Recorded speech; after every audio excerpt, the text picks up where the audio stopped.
अंदर है वही आत्मा इनके अंदर है, जो इनके आत्मा अंदर है वही आपके भी अंदर है।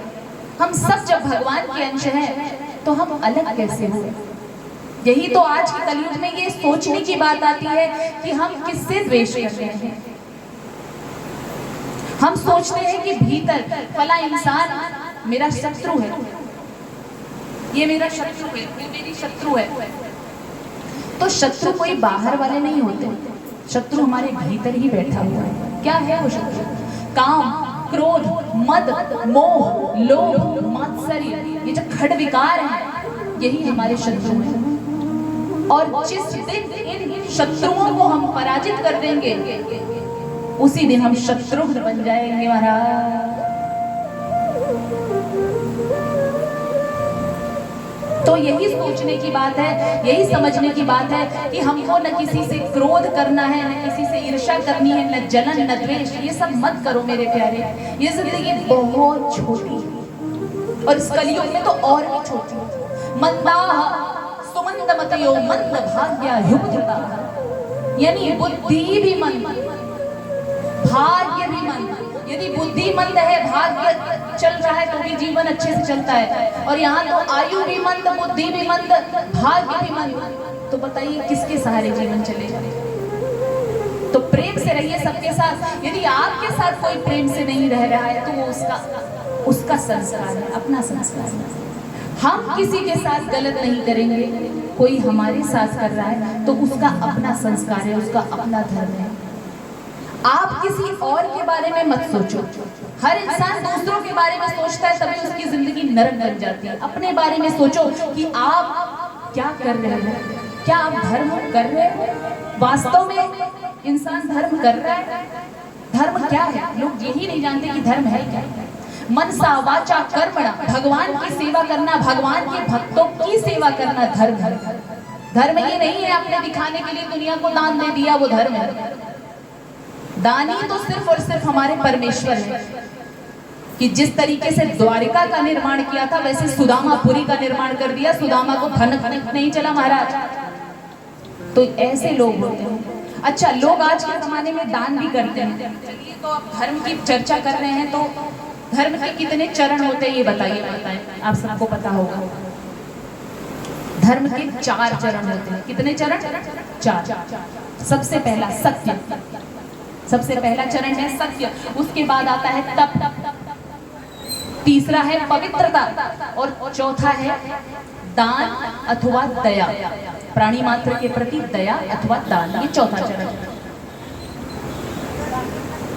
तो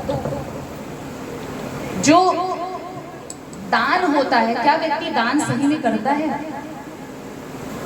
अच्छा, दान भी उसी का करता है जिसकी जरूरत नहीं होती है। जो वस्त्र हमको एकदम अच्छे नहीं लगेंगे ना, कहेंगे अरे जाने दो, पंडित को दे दो। वो हम पंडित को मिलता है, हम पंडित को कि चलो देवी जी इनका तो सब चलेगा, इनको क्या है, व्यासपीठ पे बैठ के। अरे भैया, हम भगवान के सेवक है, भगवान के सेवक को दोगे तो चौगुना भगवान आपको लौटाएंगे। तो मन में ये दुर्भावना रखें कि चलो पंडित को ऐसा दे देते हैं, इनका तो चलेगा, कैसे भी कपड़े कैसे भी वस्त्र पहनेंगे चलेगा। अरे भैया, वो तो सच्चे पुजारी, सच्चे सेवक है। कनेक्शन तार कौन जोड़ता है? पंडित। पंडित ही तो तार जोड़ता है। एक कथा प्रवक्ता, एक जो पंडित जी, जैसे कि हमारे यहाँ पे श्रद्धेय पंडित जी विराजमान है, तो ये आपका तार जोड़ते हैं मैया रानी से, तब आप लोग जुड़ते हो। उनके बगैर आप वहां पे नहीं जा सकते। जो कुछ भी इजाजत माता रानी बिना इनके पूछे, अपने पुजारी के बगैर कोई काम नहीं करना चाहती माता रानी। तो दान इंसान करता है वही आज के कलयुग में जो उसको एकदम बेकार चीज लगेगा, बेकार वस्तु लगेगा, वो दान कर देता है। और होना क्या चाहिए? जो मेरा सबसे प्रिय हो, जो मेरे लिए सबसे प्रिय हो, उस चीज का मैं दान करूं। इसको क्या बोलते हैं? इसको दान बोलते हैं। तो अब राजा परीक्षित की तरफ चलते हैं। राजा परीक्षित की गर्भस्थ शिशु हैं, उनका रक्षा सुरक्षा होता है। राजा परीक्षित का जन्म होता है कालांतर में। राजा परीक्षित का जन्म हुआ, 5 पांडव, फिर राजा परीक्षित का नामकरण संस्कार हुआ। तो पंडितों ने उनका नाम क्या रखा? विष्णुराज। सर्वप्रथम राजा परीक्षित का नाम क्या रखा पंडितों ने? विष्णुराज। क्यों रखा? क्योंकि भगवान ठाकुर जी ने उनकी रक्षा की थी, इसलिए उनका नाम विष्णुराज था। लेकिन परीक्षित नाम से वो कैसे फेमस हो गए, प्रसिद्ध हो गए, राजा परीक्षित राजा परीक्षित? तो वो इसका भी एक संक्षिप्त वृत्तांत है कि जब वो पैदा हुए राजा परीक्षित, तो वो चारों तरफ दृष्टि घुमा के देखते थे। किसको निहारते थे? कि जो मैं माँ के घर में था तो एक अंगुष्ठकार का चतुर्भुजी रूप धारण करके कोई ना कोई तो था, क्या वो यही है, क्या वो यही है, क्या वो वही है, निहारते रहते। तो इसी वजह से चारों तरफ दृष्टि घुमाने की वजह से उनका नाम परीक्षित पड़ गया। बोलिए भक्तवत्सल भगवान की जय। परीक्षित जब बड़े हुए, युवक हुए, यौवनावस्था को प्राप्त हुए, तो सारा का सारा राजपाट पांचों पांडवों ने परीक्षित को सौंप दिया और राज्य से, राजपाट से, संसार से रिश्ता नाता तोड़ लिया। पांचों पांडव जो है चले गए वन में तपस्या करने, और तपस्या करते करते वो भगवान में लीन हो गए, परम गति की प्राप्ति हो गई। और फिर कुंती मैया भी भगवान का ध्यान करते हुए, चिंतन करते हुए, मनन करते हुए भगवान में ही समाहित हो गई। देखिए रामावतार में, राम कथा भी आप माताओं ने सुना होगा। रामावतार में दशरथ जी और कृष्ण अवतार में माता कुंती, इन्होंने भगवान के वियोग को क्षण भर के लिए भी नहीं सहा, वियोग में ही खत्म हो गए, यानी खत्म नहीं हुए, उनका प्राण जो है भगवान में विलीन हो गया महाराज। तो अब राजा परीक्षित हुए, राजपाट उनके अंदर आ गया है, सारा चीज सम्राट घोषित कर दी है, चक्रवर्ती सम्राट। अब जब चक्रवर्ती सम्राट बने महाराज परीक्षित, तो महाराज परीक्षित ने सोचा मुझे भ्रमण करना चाहिए, मुझे चलना चाहिए, देखना चाहिए मेरे पूर्वजों ने जो इतनी कीर्ति के द्वारा इस पूरे धरा पर कीर्ति फैलाई है, तो कहीं मैं उस कीर्ति पे कलंक तो नहीं बन रहा हूँ। मुझे भ्रमण करके देखना चाहिए महाराज कि कैसे मेरे प्रजागण सब सुरक्षित से तो है, सब कुशल मंगल तो है। तो राजा परीक्षित भैया निकल गए भ्रमण पे। तो वहाँ भ्रमण पे तो सब कुछ ठीक था, लेकिन उन्होंने एक आश्चर्यजनक घटना देखी। और वो घटना क्या थी कि एक वृषभ और एक गैया मैया आपस में बातचीत कर रहे हैं। और वो क्या बातचीत कर रहे हैं? वृषभ जी गैया मैया से बोल रहे हैं, गैया मैया रो रही हैं, और उतना ही वृषभ भी रो रहे हैं। ये दोनों रो रहे हैं, आपस में चर्चा परिचर्चा कर रहे हैं। क्या कहते हैं? राजा परीक्षित सोचते हैं चलो थोड़ा रुक के ठहर के देखो क्या बात कर। कहते हैं कि वृषभ बोलते हैं गैया मैया से कि माँ आप इतना दुखी क्यों हो रही हैं?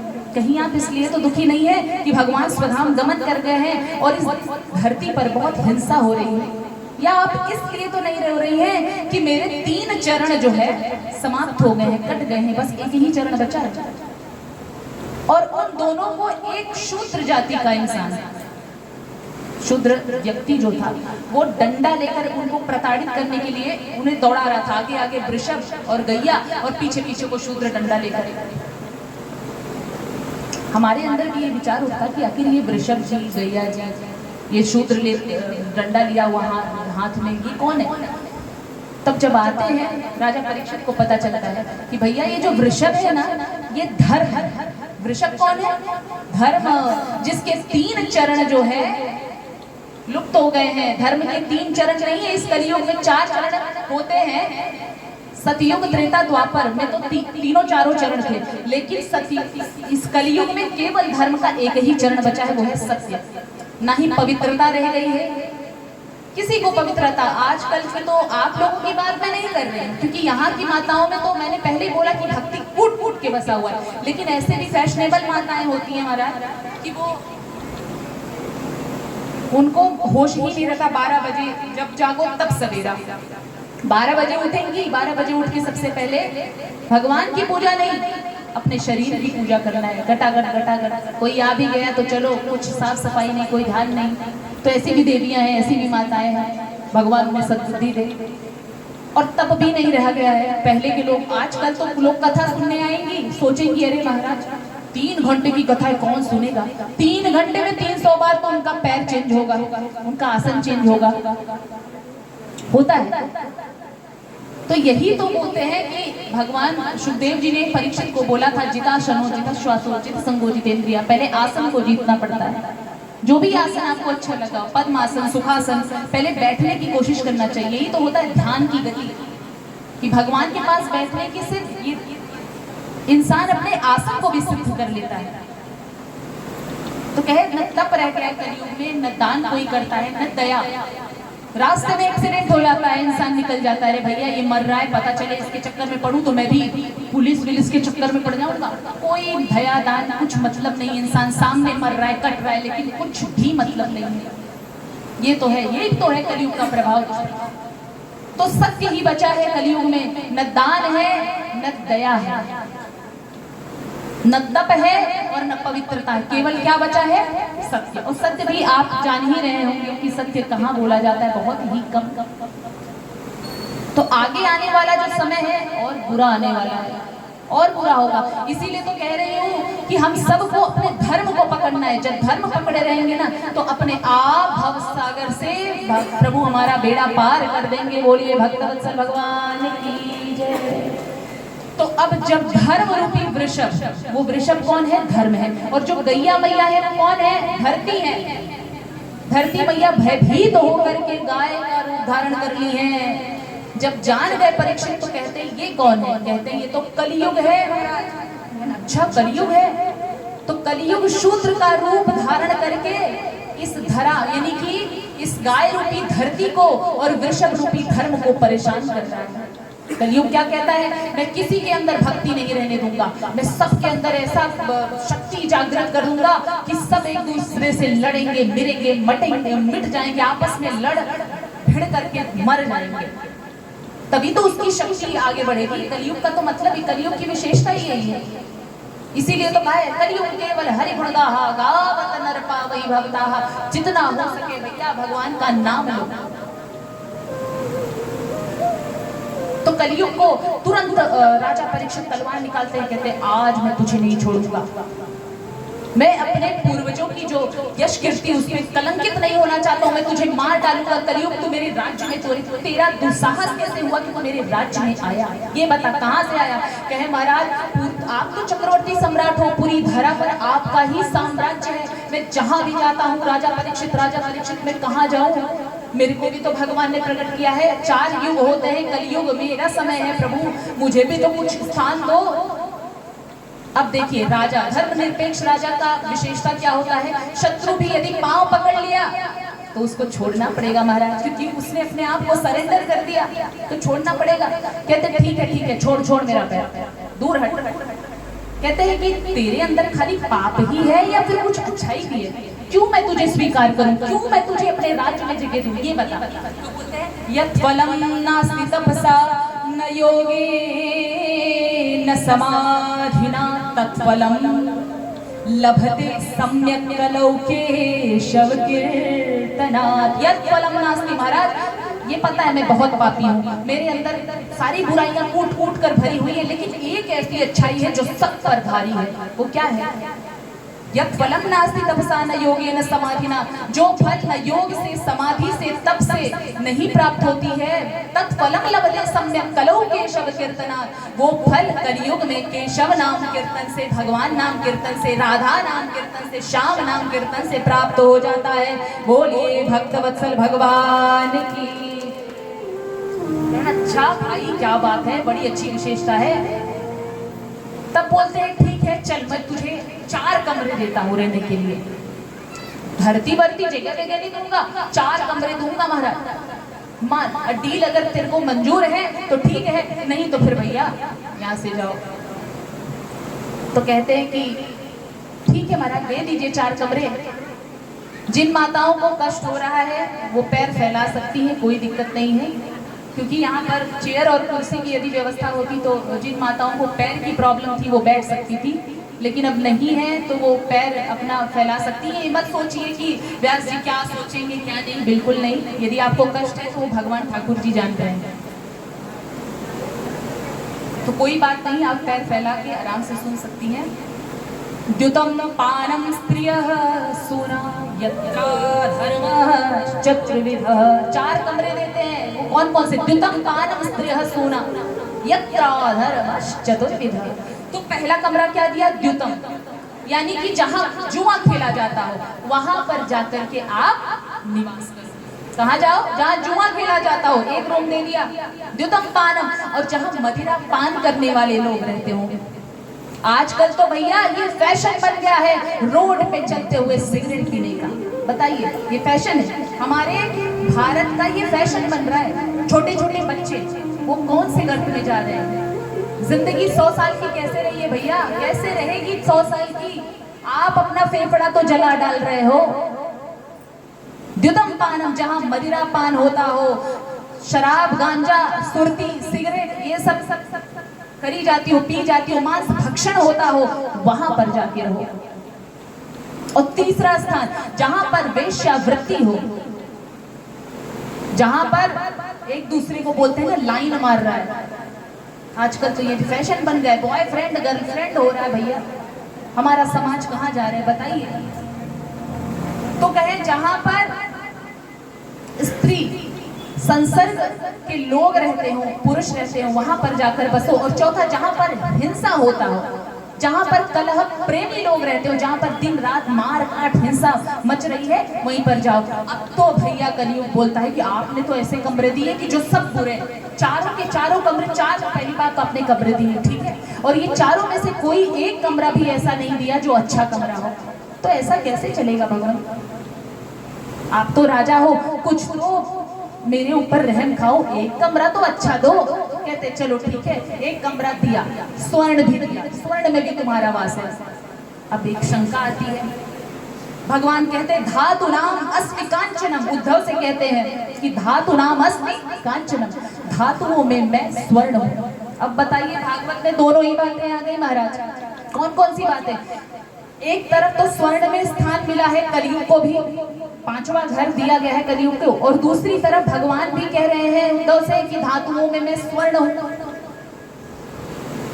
यानी कि सोने में दोनों का वास है। अब फिर कैसे स्वर्ण को अच्छा कैसे समझेंगे। और भगवान तो हमेशा अच्छे नहीं होते हैं, अच्छाई में ही उनका वास होता है। कहते हैं भैया शंका का समाधान करते हैं हमारे संत महापुरुष, इसीलिए संतों की शरण में आना चाहिए। तो संत महापुरुष शंका का समाधान करते हुए कहते हैं वो बात ऐसी, स्वर्ण मतलब धन संपत्ति। तो जो संपत्ति मेहनत से कमाई जाती, जो धन मेहनत से कमाया जाता है परिश्रम के द्वारा, उसमें भगवान का वास होता है।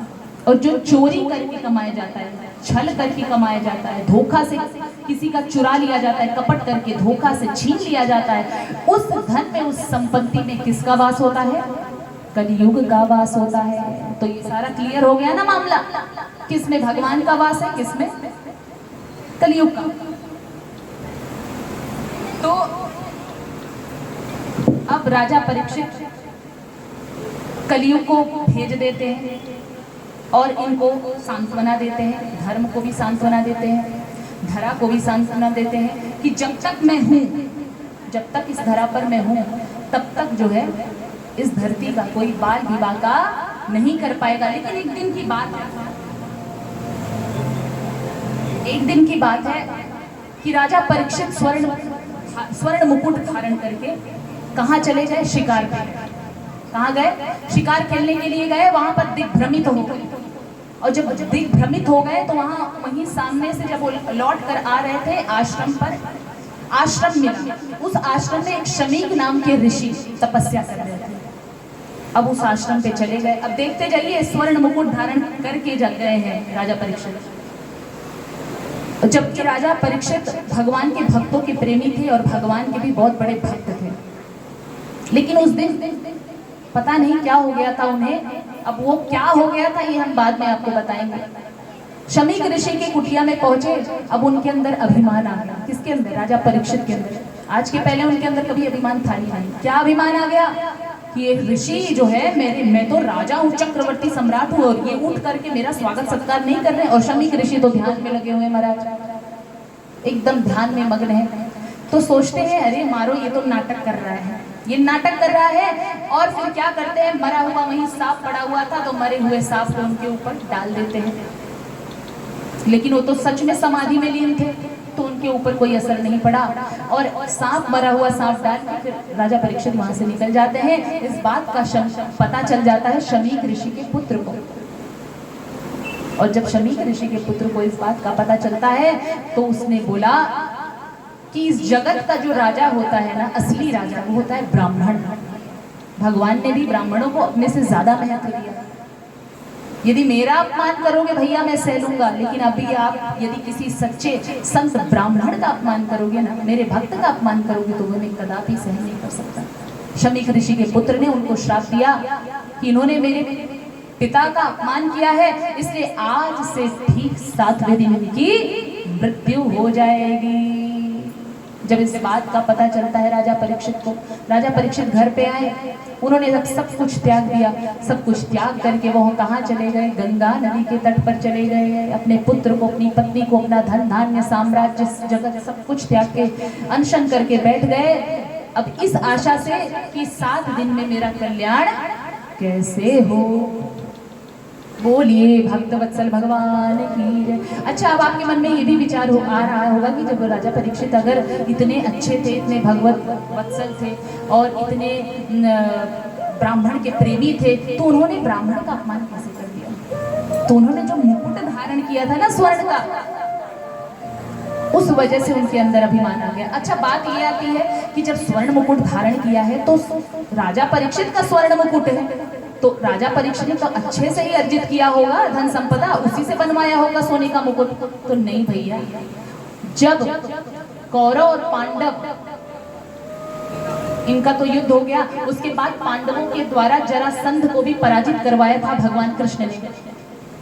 जरासंध से अर्जुन और भीम लड़े थे, जिसमें जरासंध मारा गया था। जरासंध कंस का ससुर है, आगे की कथा में हम आपको बताएंगे। तो राक्षस था, उसका स्वर्ण मुकुट गिर गया पांडवों के चरणों में, और वही पांडवों ने उठा लिया, उसको ले जाकर के अपने राज्य में एक पेटी में, एक बक्से में बंद करके रख दिया था। अब राजा परीक्षित को तो मालूम नहीं था, उनको लगा ये मेरे पूर्वजों का है, तो क्यों ना मैं इसको धारण करूं। तो वही धारण किया। उसका प्रभाव देखिए, ये कलयुग का कुप्रभाव देखिए कि अन्याय से कमाए हुए धन पे, अन्याय से। अब जरासंध तो उस मुकुट को कैसे प्राप्त किया था? लोगों को मार करके, लोगों को प्रताड़ित करके।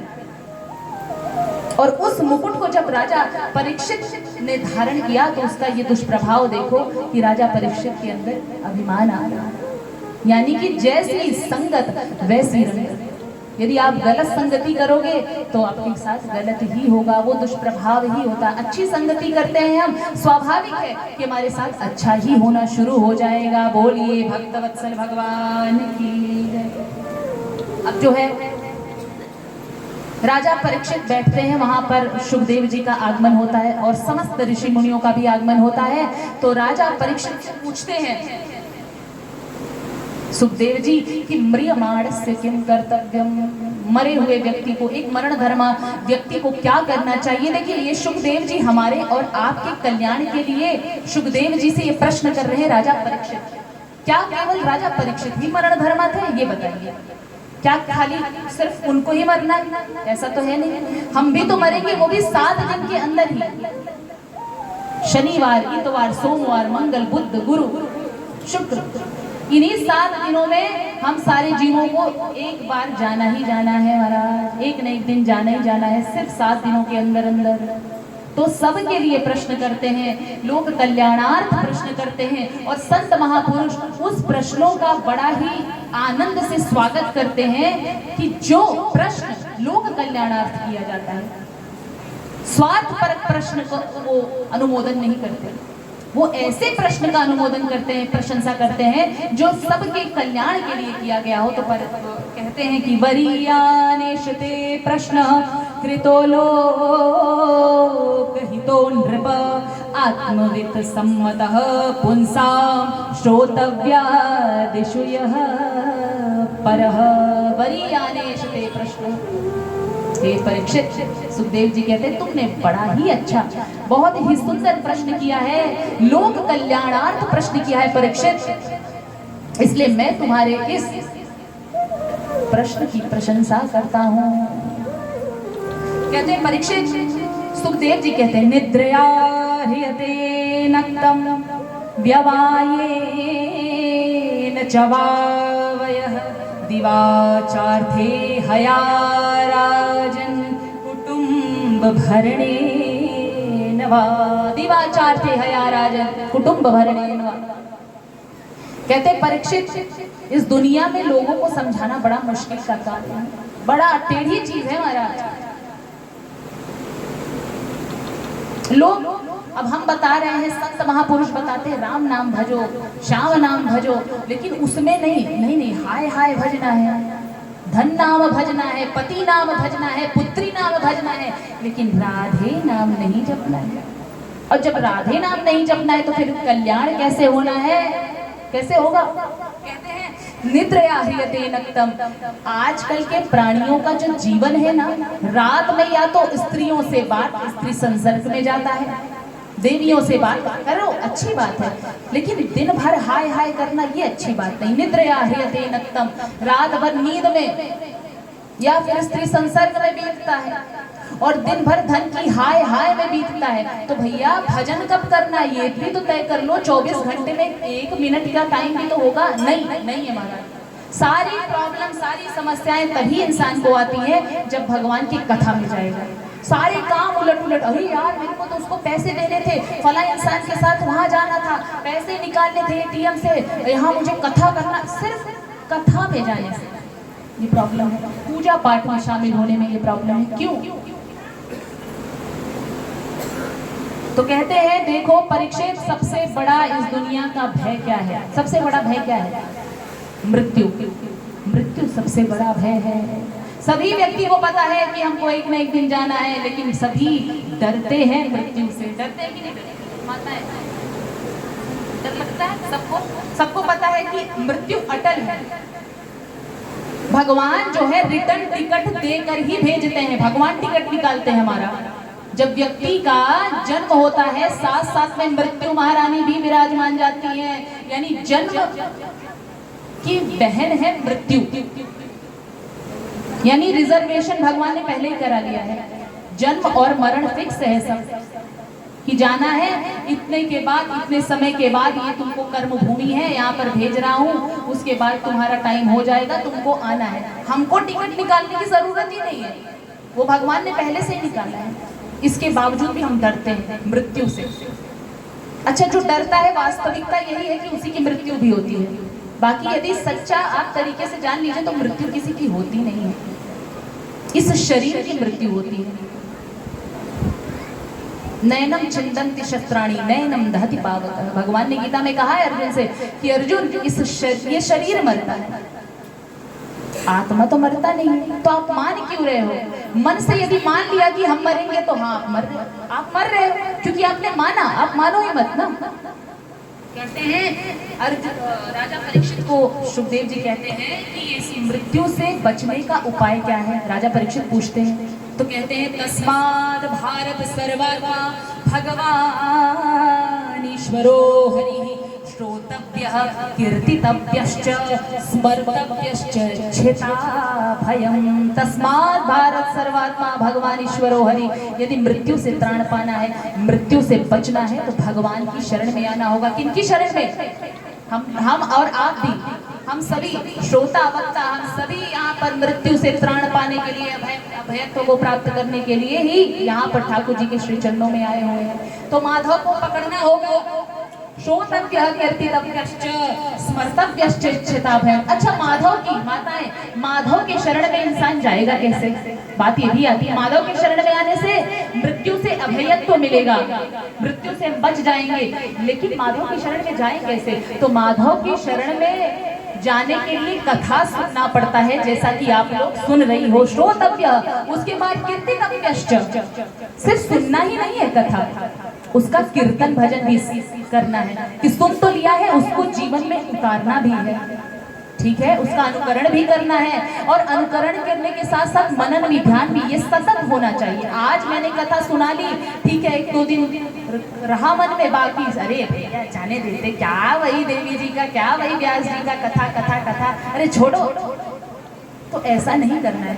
त्राण अभयत्व तभी मिलेगा जब पूर्ण रूपेण ठाकुर जी के श्री चरणों में समर्पित होंगे। और जहां कहीं भी अवसर मिलता है वहीं जाओ। ऐसा नहीं कि आज कथा सुन लिया श्रीमद् भागवत, कितने लोग बोलते हैं अरे हमने तो बहुत सुन लिया श्रीमद् भागवत। देखो, जो पूर्ण रूप से सुन लेता है वो बोलेगा नहीं, वो अनुभव कर सकता है, बोल नहीं पाता है। यदि कोई मनुष्य तालाब में गिरा, अब यहाँ तक यदि पानी आया उसके तालाब का, तो वो बोलेगा मुझे बचाओ मुझे बचाओ, और जब सही में डूब जाएगा तो क्या वो बोल पाएगा? तो जब सचमुच इस श्रीमद् भागवत की ज्ञान गंगा में कोई डूब जाएगा तो वो बोल नहीं पाएगा। बोलिए भक्तवत्सल भगवान की जय। तो भगवान आगे कहते हैं, जाने बिनु न होई प्रतीति, और बिनु प्रतीति हो ही नहीं प्रीति। जाने बिनु न होई प्रतीति, बिनु प्रतीति हो ही नहीं प्रीति। श्री राम जय जय राम, श्री राम जय सिया राम। भैया जानोगे तभी तो प्रेम करोगे, इसीलिए भगवान बार बार जोर दे रहे हैं कि परीक्षित श्रोतव्य कीर्तितव्य, पहले सुनना चाहिए। भगवान की कथा जब सुनते सुनते सुनते सुनते क्या होता है, भगवान के स्वरूप की जानने की इच्छा होता है, और जब भगवान के स्वरूप के बारे में जान लेते हैं तो उनको पाने की इच्छा होती है, और जब पाने की इच्छा होती है तो इसी उत्कंठा, ये ऐसी उत्कंठा जब मन में जागृत होता है, तब उसी समय हमारे कृष्ण कन्हैया लाल का प्रादुर्भाव हो जाता है। बोलिए भक्तवत्सल भगवान की जय, बोलिए वृंदावन बिहारी लाल की जय। आगे बोलते हैं कि ध्यान कैसे करें प्रभु का, राजा परीक्षित पूछते हैं। तो कहते हैं, जितासनो जित श्वासो जित संगो जितेन्द्रियः स्फुले भगवतो रूपे मनः संधारये धिया। तो राजा परीक्षित ध्यान ऐसे करो कि सबसे पहले आसन को जीतो, कोई भी आसन, पद्मासन, सुखासन, जो आपको आसन अच्छा लगा हो बैठो। पहले शुरू में तो 1 ही मिनट ध्यान कर लो, भगवान का वही बहुत है। 1 मिनट, फिर धीरे धीरे ध्यान बढ़ाइए, सतत 1 मिनट 2 मिनट 3 मिनट, इस तरीके से आप आसन को जीत लेंगे। उसके बाद जिता श्वास, प्राणायाम के द्वारा अपनी सांसों पर नियंत्रण करो, क्योंकि देखिए जब व्यक्ति क्रोध में होता है तो उसकी सांसें भी गर्म हो जाती हैं। तो प्राणायाम के माध्यम से अपने सांसों को रोको, कंट्रोल करो, कंट्रोलिंग पावर आ जाती है। योगा प्राणायाम से इंसान की इंद्रियां भी उसके वश में धीरे धीरे होने लगती हैं। जितेंद्रिय, उसके बाद अपनी इंद्रियों को, जैसे आंखें वो न देखें जो देखना चाह रहे हैं, वो देखें जो हम दिखाना चाह रहे हैं। रसना वो ना ग्रहण करे जो वो ग्रहण करना चाह रही, वो ग्रहण करे जो हम उससे करवाना चाह रहे हैं। हमारे पैर वहां चलते चलते ना जाए जहां वो जाना चाह रहे हैं, हमारे पैर वहां जाए जहां हम उसको ले जाना चाह रहे हैं। यानी पब में ना जाए, दारू के अड्डे पे नहीं जाना चाहिए ये पैर, भगवान के तीर्थ स्थल पर आना चाहिए। ये रसना जो है जिह्वा, इस मुंह में यदि मांस भक्षण का मन कर रहा है, दारू पान करने का मन कर रहा है, नहीं भैया सात्विक भोजन कर, फटकारना है दिन प्रतिदिन, क्षण प्रति क्षण। यदि आप सुधारना है ना तो हमको अपने आप को सुधारना है। यदि हम सुधरेंगे तो सब सुधरेगा। तो सबसे पहले किसको सुधारो, किस पर कर्म करो, अपने आप को सुधारने का कर्म करो। तो इस तरीके से राजा परीक्षित को बताते हैं, क्या क्या बताया, जितासनो, आसन को जीतो, फिर जितश्वासो, प्राणायाम करो, फिर क्या बताया, जित संगो, जितेंद्रिय, इंद्रियों को अपने वश में कर लो। उसके बाद इंद्रियां जब आपकी वश में हो जाएंगी तो मन अपने आप वश में हो जाएगा। उसके बाद जित संगो, जो कुछ भी रहेगा ना संसार में भौतिकता, अपने आप उन सब चीजों से वैराग्य हो जाएगा। और जब वैराग्य हो जाएगा तो पूर्ण रूपेण मन मेरे ऊपर आ जाएगा। मन जब मुझे दे देता है मेरा भक्त तो उसका कल्याण कर देता हूँ। बोलिए भक्तवत्सल भगवान की जय, बोलिए वृंदावन बिहारी लाल की जय। उसके बाद आगे राजा परीक्षित को भगवान बताते हैं कि जैसे किस किस देवता को पूजने से क्या क्या मिलता है। यदि अन्न की कामना हो, अदिति माँ को पूजो। यदि रूप चाहिए तो गंधर्वों को की उपासना करनी चाहिए। यदि विद्या चाहिए तो विद्यार्थियों को भगवान शिव की उपासना करनी चाहिए। और यदि पति पत्नी में तादाद में बनाए रखना है कि पति पत्नी का जोड़ा सही सलामत अच्छे तरीके से रहे, पति पत्नी में प्रसन्नता रहे, आपस में मन मुटाव ना रहे, क्रोध ना रहे, कलह ना रहे। तो इसके लिए माँ गौरी की पूजा करनी चाहिए, ये सब बताते हैं। उसके बाद कहते हैं अकामः सर्वकामो वा मोक्षकामः तीव्रेण भक्ति योगेन यजेत पुरुषः परमं। उसके बाद तो भैया चाहे कामना से या बिना कामना से भगवान नारायण की तो उपासना सबको करनी चाहिए। सारे जीव का भगवान नारायण कल्याण कर देते हैं। उसके बाद अब राजा परीक्षित को बताते हैं कि जो व्यक्ति दिन रात एक दूसरे के पीछे पड़ा रहता है, हाय हाय उस कभी उसके पीछे कभी उसके पीछे, उसको कोई पूछ नहीं रहा है, तो 4 पशुओं की उपमा देते हैं। सुखदेव जी राजा परीक्षित को बताते हैं कुत्ता। अब आप सब बैठे हैं, मान लो सब अपने अपने आप में आकलन कर ले कि मैं क्या हूँ, लेकिन मुझे पता है यहाँ की देवियां तो सिर्फ और सिर्फ भक्त नहीं। अगर भक्त नहीं होती तो जो भगत हैं सारे भगत गण यहाँ पर आए हैं। सीधी सी बात, भक्तों को तो भगवान की भक्ति। तो कहते हैं कि पहली जो उपमा देते हैं वो कुत्ता की देते हैं कि जो लोग दिन रात धन के हाय हाय में लगे रहते हैं, एक दूसरे के पीछे भगवान को नहीं भजते हैं, इंसानों को भजते हैं, तो उनको उपमा दी गई है कुत्तों के जैसे। और कुछ लोग होते हैं, कैसे होते हैं कि जो कुछ भी मिला जैसे भी मिला भक्षण कर लिया, दारू मिला दारू चढ़ा लिया, मांस मिला मांस भक्षण कर लिया, ठीक है, फिर घास पत्ती मिली तो वो भी खा लिया, जो भी मिला उनको। भैया तो हम तो कितने लोग बोलते हैं ना कि हम तो नॉन वेजिटेरियन है, वेजिटेरियन भी है। अब बताओ, तो ऐसे को बिट बराह की उपमा दी गई है, यानी गांव के जो सुअर होते हैं कि जो भी मिलता है रास्ते में उनको कुछ मतलब नहीं होता, कुछ भी खा लेते हैं। उसके बाद अगली उपमा देते हैं ऊंट की। ऊंट कैसे रहता है, एकदम मदोन्मत्त होकर एकदम सिर ऊंचा करके चलता है ना। तो ऐसे व्यक्ति किस प्रकार के होते हैं, उन व्यक्तियों की ऊंट की उपमा दी जाती है जो थोड़ा सा पद पाकर, कोई नेता बन गए, कोई IAS अधिकारी, कोई पुलिस बन गया, कोई दरोगा बन गया, कोई भी उपमा मिल गई। तो देखिए जब कोई भी चीज इंसान जब वृक्ष में फल लगता है तो वृक्ष झुक जाता है। विनम्रता आनी चाहिए, पदवी से विनम्रता होनी चाहिए, इससे इंसान और ऊंचाई पर जाता है। क्योंकि घमंड भगवान का आहार है, भगवान उस इंसान का विनाश कर देते हैं। तो कहते हैं जो थोड़ा सा पदवी पा करके एकदम ऊंट के जैसे चलते हैं, तो भैया अब वो जान ले कि ऐसा व्यक्ति कौन है, कौन अहंकार करता है। उसके बाद चौथी उपमा देते हैं गधे की। किसकी, गधे की। कुछ व्यक्ति ऐसे होते हैं जो जिंदगी भर अपने परिवार के लिए अपना पूरा जीवन दे देते हैं, महाराज पूरा जीवन कुर्बान कर देते हैं, लेकिन उसको पति से भी प्यार नहीं मिलता है, बच्चों से भी प्यार नहीं मिलता है, इसके बावजूद भी आसक्ति, भले प्यार नहीं दे रहा है फिर भी आसक्ति। भैया अपना धर्म करो।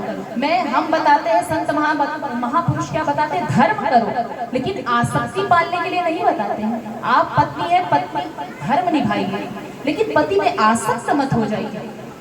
यदि आसक्त होना है तो ठाकुर जी में होइए। इंसान फिर भी आसक्त हो जाता है, फिर क्या होता है, उसको गधा बोला गया है, यानी जिसके अंदर सोचने विचारने की शक्ति नहीं होती, गधे के अंदर होती है नहीं ना। तो जब भगवान ने बुद्धि विवेक ये सब फिट कर रखा है, इसके बावजूद भी कोई नहीं चाबी लगा के घुमा रहा है कि भैया नहीं, इन सब चीजों में मुझे अपना जीवन नहीं बिगाड़ना है, भगवान का भजन करना है, ये सब करके भगवान ने भेजा है, सारी चीजें फिट करके भगवान ने भेजी है। जब फिर भी नहीं करना है भगवान का भजन, तो फिर क्या गधे ही बनोगे। तो इस तरीके से सारी बातें बताई कि किस तरीके के इंसान कैसे होते हैं, ठीक है।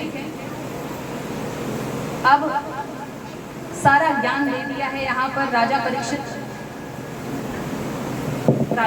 को। अब राजा परीक्षित को बताते हैं विदुर का चरित्र। राजा परीक्षित से पूछते हैं, राजा परीक्षित जी उनसे पूछते हैं, किससे पूछते हैं, सुखदेव जी से। सुखदेव जी से एक प्रश्न करते हैं, भगवान यदि धर्म दोनों तरफ था तो मेरे ये समझ में नहीं आया कौरवों को क्यों पराजय का सामना करना पड़ा और पांडवों को क्यों विजयश्री। क्योंकि विदुर जो थे वो धृतराष्ट्र और पांडवों के भाई थे, आप सबको पता होगा, दासी पुत्र थे। और धृतराष्ट्र के यहाँ पर ये सचिव का काम, मंत्री बनाए गए थे विदुर जी। तो कौरवों के रूप में यदि कोई धर्म था तो विदुर के रूप में, और पांडवों के तरफ यदि कोई धर्म था तो वो युधिष्ठिर के रूप में। कहते जब दोनों तरफ धर्म था तो विजय उनको क्यों मिला, पांडवों को? तो भगवान कहते हैं सुखदेव जी, इसलिए कि विदुर के यहाँ, कौरवों के यहाँ पर जो धर्म था विदुर के रूप में, तो वहां पर कौरव यानी दुर्योधन सहित जितने भी धृतराष्ट्र के पुत्र थे वो विदुर की बातों का हमेशा अवहेलना करते थे। और जो पांचों पांडवों में धर्म था युधिष्ठिर के रूप में, वो युधिष्ठिर की बात, हर बातों का सम्मान करते थे, उसका स्वागत करते थे। जैसे युधिष्ठिर करते कहते थे वैसे वो पांचों के पांचों चारों भाइयों करते थे।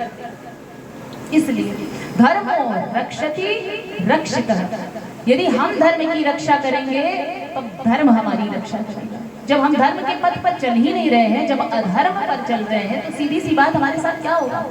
अब हम कह रहे हैं यदि हम कानून को तोड़ते हैं, ठीक है, किसी इंसान का अगर कोई जीव मर्डर करेगा तो बताइए उसका भगवान साथ देंगे? उसको तो फांसी पर चढ़ना ही चढ़ना ही चाहिए। और जब अच्छा कर्म कर रहे हैं, किसी के प्राणों की रक्षा कर रहे हैं, तो जाहिर सी बात है समाज भी प्यार देगा, भगवान भी प्यार देंगे। तो यही तो बात है। तब जब विदुर जी को लगा कि भाई महाभारत का युद्ध का संभावना बन रहा है, तो उन्होंने बहुत समझाने की कोशिश की कि महाभारत का युद्ध ना हो, क्योंकि अगर युद्ध होगा तो बहुत गड़बड़ हो जाएगी महाराज।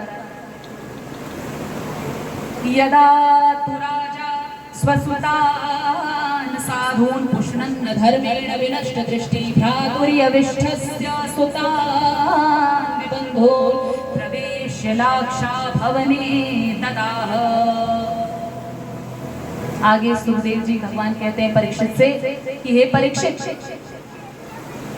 जब राजा धृतराष्ट्र को विदुर जी समझा रहे थे कि तुम पुत्र मोह में इतने मत आसक्त हो जाओ कि महाभारत जैसा युद्ध, इतना बड़ा भारी युद्ध हो, हम तो चाह रहे हैं आपस में सुलह कर लो, कौरव और पांडव आपस में सुलह कर लो, उनको जो चाहिए थोड़ा बहुत जगह जमीन दे दो, आराम से प्रेम से रहेंगे। आप प्रेम से रहिए अपने परिवार के साथ, नहीं पड़ रहा है अलग रहकर प्रेम से रहो भाई, युद्ध की संभावना ना हो, ऐसा सीख देते हैं। कहते हैं आपका दृष्टि तो, वो जन्मांध थे धृतराष्ट्र, आपकी दृष्टि तो पहले से ही चली गई, लेकिन ज्ञान की दृष्टि भी क्या चली गई है क्या आपकी, जो आप इतने पुत्र मोह में आसक्त हो गए? क्योंकि धृतराष्ट्र हमेशा वही कार्य करते थे जो दुर्योधन कहते थे,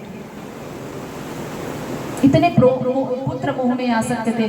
तब फिर क्या समझाया कि धृतराष्ट्र जी आप ऐसा मत करिए, आप अपने पुत्र को ही इस राज्य से बाहर निकाल कर फेंक दीजिए। जैसे कि हम सांप को कितना भी दूध पिला लें, लेकिन उसका स्वभाव है काटेगा ही काटेगा, ठीक है।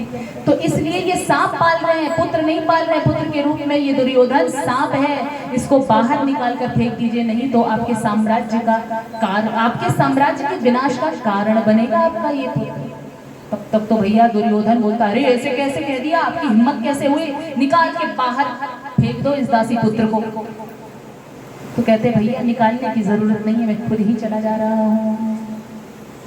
तो उन्होंने क्या किया, सारा अपना जो अस्त्र शस्त्र था, जो धनुष बाण था, द्वार पर रखा और चले गए महाराज जी तीर्थाटन करने। वहां पर तीर्थाटन किए और तीर्थाटन के दौरान उनकी भेंट होती है उद्धव जी से।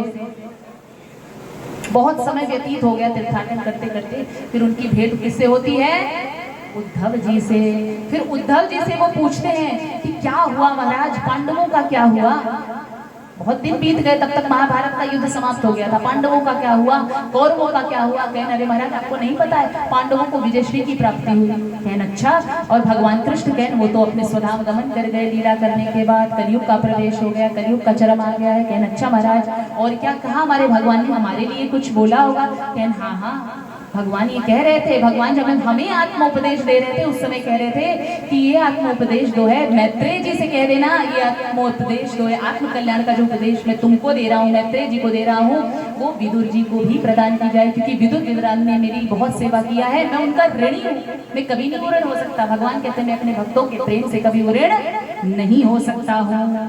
अब मैत्रेय जी से उनकी भेंट होती है। मैत्रेय जी से पूछते हैं विदुर जी, सुखाय कर्माणि करोति लोको नतैः सुखं वान्यदुपारमं वा विन्देत भूयस्ततैव एव दुःखं यदत्र युक्तं भगवान वदेन्नः। सुखाय कर्माणि करोति लोको। हे मैत्रेय जी, एक प्रश्न करना चाहता हूँ कि मनुष्य अपने जीवन में सुखी होने के लिए कर्म करता है दिन रात ना, कि हम सुखी हो। जॉब करता है, बिजनेस करता है, पढ़ाई लिखाई करता है, किस लिए? ताकि हमारा जीवन सुख में व्यतीत हो। लेकिन मनुष्य जितना प्रयत्न करता है सुखी होने के लिए, वो उतना ही दुख के गर्त में, अंधकार में घुसता चला जाता है, दुख के गड्ढे में घुसता चला जाता है। इसका कारण क्या है? तो कहते हैं भैया कारण कहीं और नहीं मिलेगा, इसका कारण तो तुम ही पता कर सकते हो कि दुख कहीं और नहीं है, अन्यत्र नहीं, आपके भीतर ही है। तो आपके भीतर दुख है, इसलिए जो है यदि आप सुखी हो सकते हो तो अपने आप से ही। ये मन ही है जो हमारे बंधन का भी कारण है और मुक्ति का भी कारण है महाराज।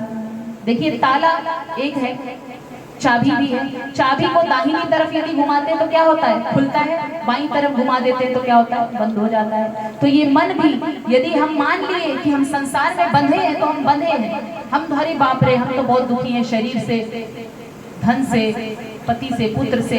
तो आप नहीं दुखी हो, आपका ये शरीर दुखी है। वास्तविकता ये है कि आप दुखी हो ही नहीं। इसलिए मन से मत मानो भैया कि हम दुखी, हम सुखी हैं, भगवान के अंश हैं। ईश्वर अंश जीव विनाशी, चेतन अमल सहज सुख राशि। श्री राम जय राम जय जय राम, श्री राम जय राम जय जय राम। तो कहते हैं भैया हम जो है ईश्वर के अंश हैं। ईश्वर अंश जीव अविनाशी। जब हम सभी जीवात्मा भगवान के अंश है तो मतलब सुख की राशि से उत्पन्न, यानी भगवान से उत्पन्न है। इसका मतलब हम भी सुख की राशि हैं, हम भी सुखी ही हैं। लेकिन हम अपने कर्मों से दुखी होते हैं और सुखी होते हैं। तो कर्म ऐसा करने का ही क्यों महाराज? कर्म यदि आपको करना है तो जो भी आप कर्म करते हो भगवान के श्री चरणों में समाहित करके करिए और हमेशा प्रसन्न मन रहिए। जब भगवान का नित्य निरंतर ध्यान करते रहोगे तो अपने आप सुखी महसूस करोगे अंदर से। बाहर से सुखी होने का कोई मतलब नहीं है। बाहर से अच्छे अच्छे कपड़े पहन लिए और होठों पे मुस्कान है सुख होने का, तो इसका मतलब नहीं।